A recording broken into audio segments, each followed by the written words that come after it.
방구석 시어터.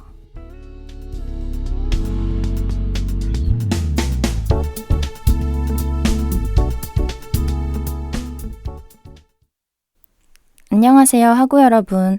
한 주 동안 잘 지내셨나요? 저는 시험 끝나고 너무 놀기만 해서 큰일이에요. 밀린 수업들을 생각하면 한숨만 나온답니다.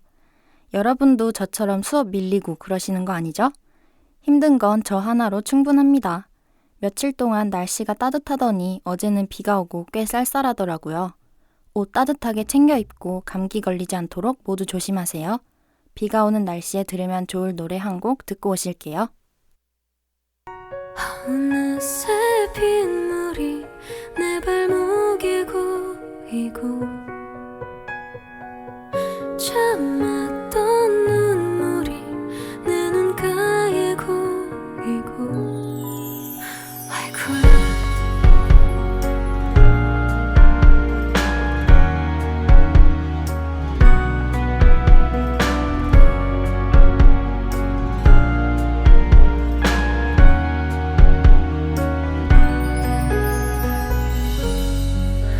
어딜 가도 떠 있는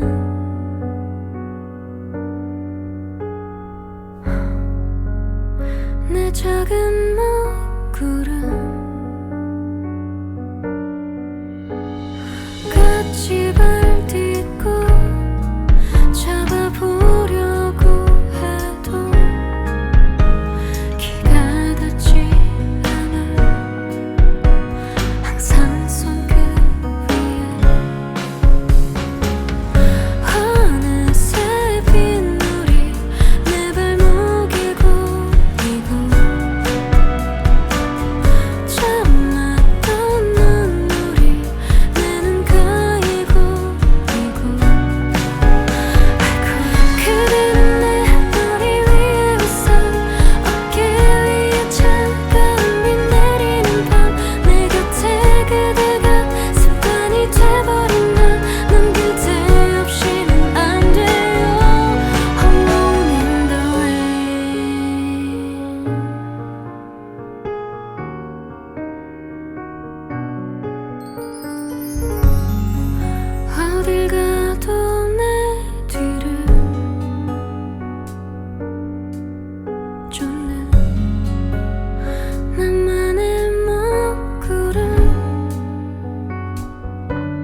유나의 우산 듣고 오셨습니다.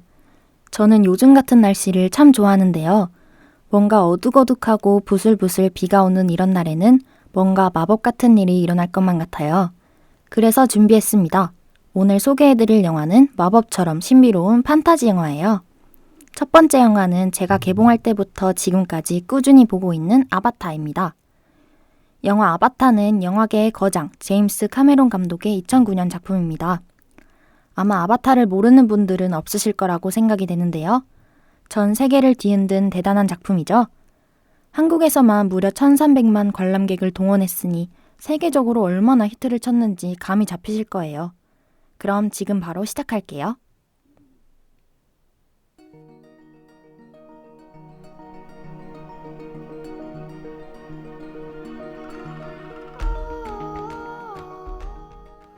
아바타의 배경은 과학기술이 고도로 발전된 먼 미래 2150년입니다.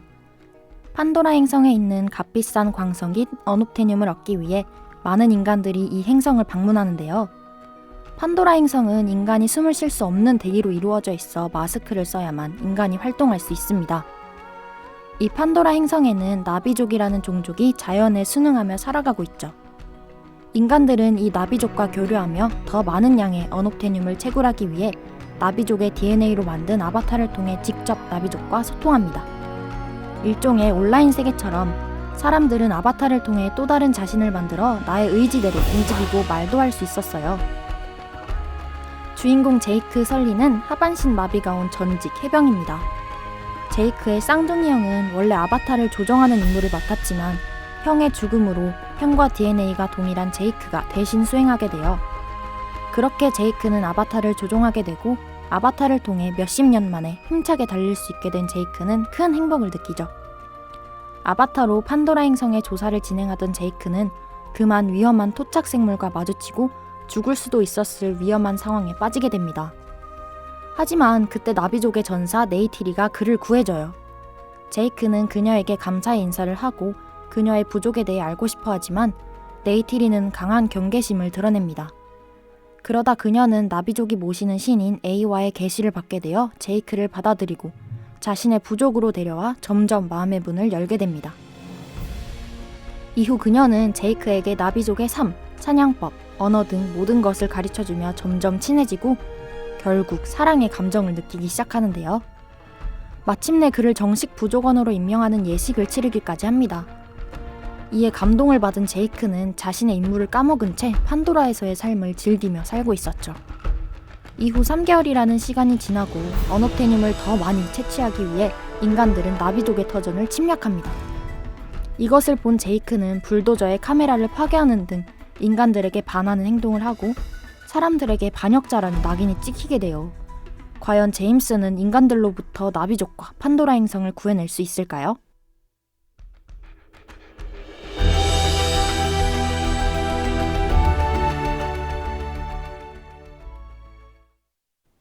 여기까지 아바타의 줄거리를 소개해드렸는데요. 아바타를 보신 분들은 아시겠지만 스토리뿐만 아니라 뛰어난 영상미까지 갖추고 있어서 영화를 보는 내내 감동을 멈출 수 없던 기억이 납니다. 원시 지구의 모습을 모델로 제작하였다고 하니 자연을 좋아하시는 분들은 더욱 재미있게 보실 수 있을 것 같아요. 그리고 여러분, 아바타는 이미 5편까지 제작 기획이 끝마쳐진 상태라는 사실을 알고 계시나요? 아바타2와 아바타3는 이미 촬영을 마친 상태로 아바타2는 내년 12월 16일에 개봉 예정이라고 합니다. 아바타2는 제이크가 나비족의 족장이 된 후 아내와 2명의 아이를 가진 가장으로서 황폐화된 지구에서 판도라를 목표로 다가오는 인류와의 충돌을 예견하고 있는데요. 너무 기대되지 않으신가요? 저는 개봉하면 당장 달려가서 볼 예정입니다. 여러분도 기대하셔도 좋을 것 같아요. 그럼 다음 작품 소개해드리기 전에 노래 한 곡 듣고 오겠습니다.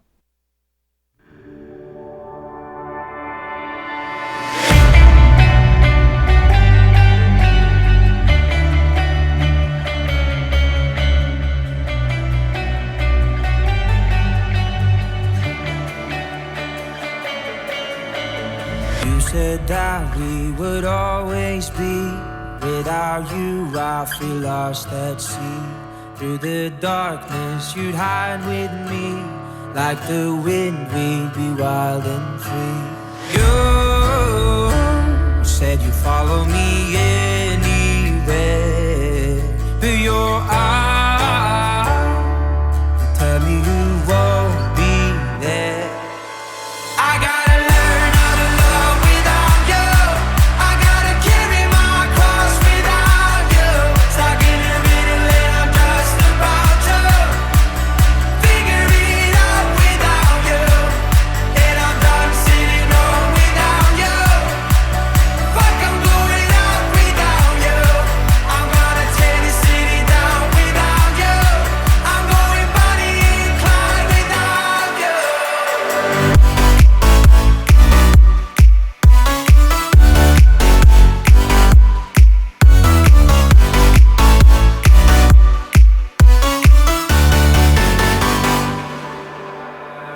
Now I'm running away, my dear, from myself and the truth I fear. My heart is beating, I can't see clear.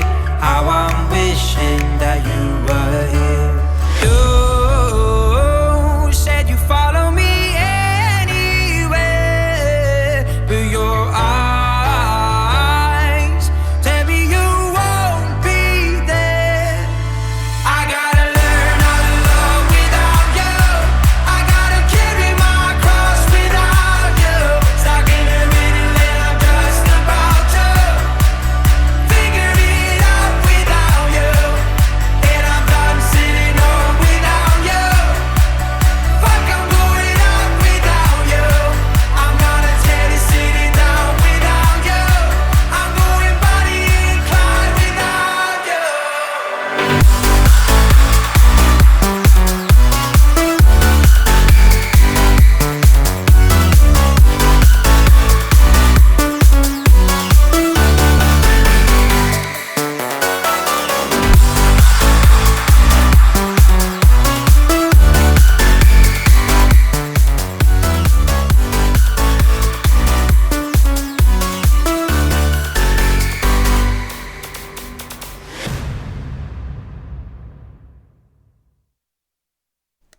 아비치의 Without You 듣고 오셨습니다. 두 번째로 소개해드릴 작품은 나니아 연대기입니다. 저는 나니아 연대기를 제일 처음 책으로 접했는데 책을 읽을 당시 너무 재미있어 집중하느라 엄마가 저를 부르는 소리도 못 들었던 경험이 있습니다. 책을 그다지 좋아하지 않는 제가 주변의 소리를 듣지 못할 정도로 빠져들게 만든 나니아 연대기, 궁금하지 않으신가요? 나니아 연대기는 여러 시리즈가 있는데 그중 저는 제일 처음 개봉한 영화 사자, 마녀, 그리고 옷장을 소개해드리겠습니다.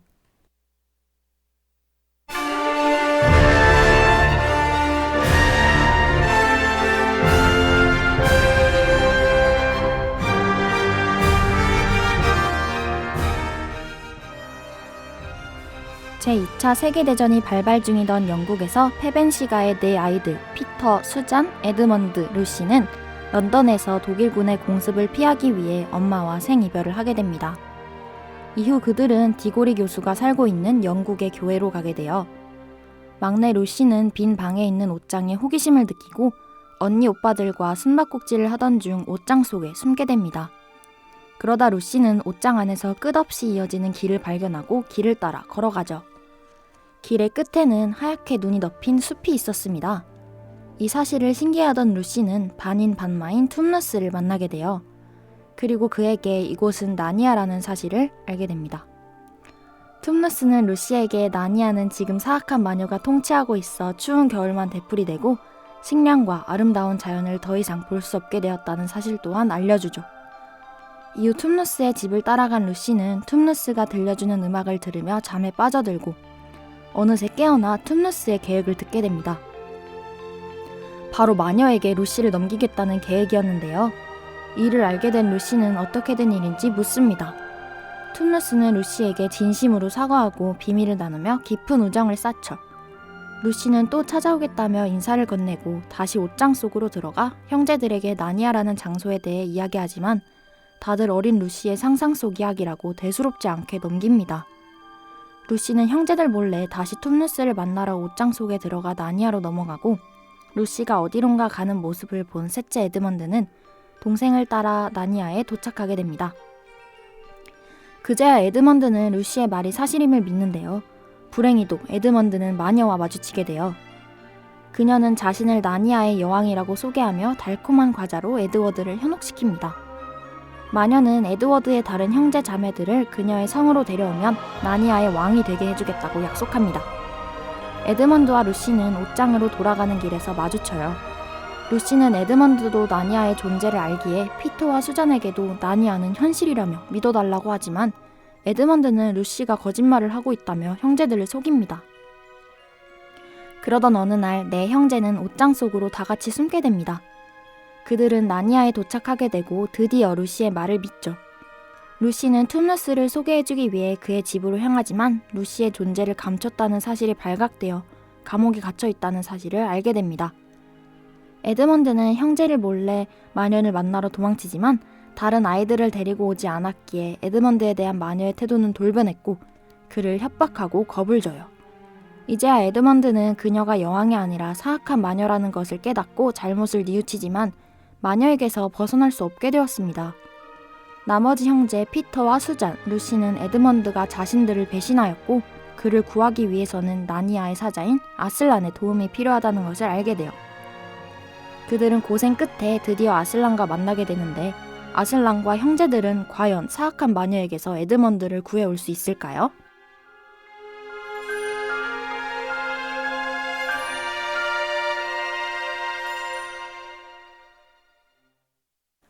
나니아 연대기는 C.S. 루이스의 원작 소설을 바탕으로 하고 있습니다. C.S. 루이스가 독실한 기독교 신자였기 때문에 소설에는 세계의 멸망과 구원, 대속죄, 구세주의 실현과 같은 기독교적인 세계관이 강하게 드러나 있는데요. 작품 전반에 걸쳐 나오는 아담의 아들과 이브의 딸이라는 호칭, 죄인을 위해 대신 죽어 죄값을 치르고 부활하는 아슬란 등을 보면 알 수 있습니다. 또한 나니아 연대기에는 플라톤의 철학도 나타나 있어요. 인간만이 왕이 되는 모습이 플라톤 철학의 일면이기도 하죠. 플라톤의 철인 정치에 따르면 이상적인 국가에서 국민들은 각자 타고난 성향에 따라 계급이 정해져 있기 때문에 다른 계급의 임무에는 눈을 돌리지 않아요. 그래서 나니아에 사는 온갖 생명체들은 왕이 될 생각을 하지 않는 거죠. 평소에는 지루하기만 한 철학이 이렇게 영화와 관련지어서 보니까 훨씬 재밌는 것 같지 않나요? 나니아 연대기에는 철학적인 면이 더욱 많이 숨어 있으니 그런 부분까지 생각해보며 감상하면 더욱 재미있을 것 같아요. 지금까지 제가 제일 인상 깊게 본 판타지 영화 2작품을 소개해드렸는데 줄거리만 들어도 벌써 흥미진진하지 않나요? 여러분도 꼭 감상해보시길 추천드립니다. 그럼 전 여기서 이만 인사드릴게요. 다음 주에 또 만나요. 안녕!